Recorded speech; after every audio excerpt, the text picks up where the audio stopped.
নেত্রী, আসসালামু আলাইকুম। মাননীয় প্রাইম মিনিস্টার, বাংলাদেশ আমার প্রাইম মিনিস্টার শেখ হাসিনা, আপনাকে উদ্দেশ্য করে একটা কথা বলছি। আজকে একটা লাইন শুনে যাবেন। যদি আপনি আমার ভিডিওটা দেখবেন না জানি, তবে যারা নেতাকে তারা দেখবেন, আমার নেত্রীকে খবরটা পৌঁছানোর চেষ্টা করবেন। আচ্ছা, গোপালগঞ্জ কি বাংলাদেশের মানচিত্রের ভিতরে না? এটা কি বাংলাদেশের একটা জেলা না? গোপালগঞ্জের উপর এইভাবে নির্মম অত্যাচার কেন হচ্ছে নেত্রী? সেনাবাহিনী তো কারো বাড়িতে পারমিশন ছাড়া ঢোকার কোনো নির্দেশ নাই নেত্রী। সেনাবাহিনী ডাক দিয়া দরজা খুলাই না, লাথি মাইরা দরজা খুলাই।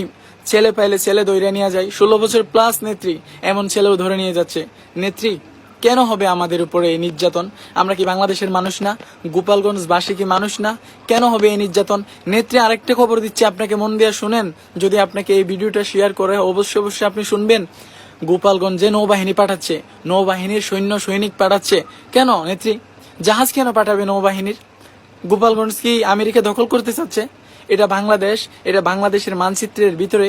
শুধু নেত্রী এদের উদ্দেশ্য হইল যে কি গোপালগঞ্জ বাংলাদেশের মানচিত্র থেকে মুছে নতুন কইরা এরা একটা রাজাকারের নাম দিবে, পাকিস্তানের যেমন লাহোর, করাচি এমন একটা নাম দিবে।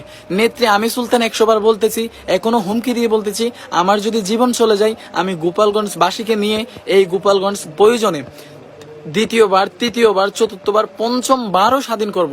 তবে নেত্রী, আপনার বাবার মাজারে যদি, বাবার কবরে যদি কেউ একটা টুকা দিতে পারে, আমি সুলতান এই বাংলাদেশ থেকে কাউকে না জানিয়ে আত্মহত্যা করে এই বাংলাদেশ থেকে চলে যাব। আমি নিজে বলছি, আমি সুলতান বলছি। গোপালগঞ্জে কুটালীপাড়ায়, টুঙ্গিপাড়ায় খবরদার, কিছু করতে গেলে সাবধান। আপনি 144 দ্বারা জারি না, আপনি 302 এর মামলা দিবেন সবাই একটা একটা করে, তাতে কোনো যায় আসে না। কেননা আমরা মুজিব সৈনিক, মুজিবকে ভালোবাসি, মুজিবের আত্মবিশ্বাসী।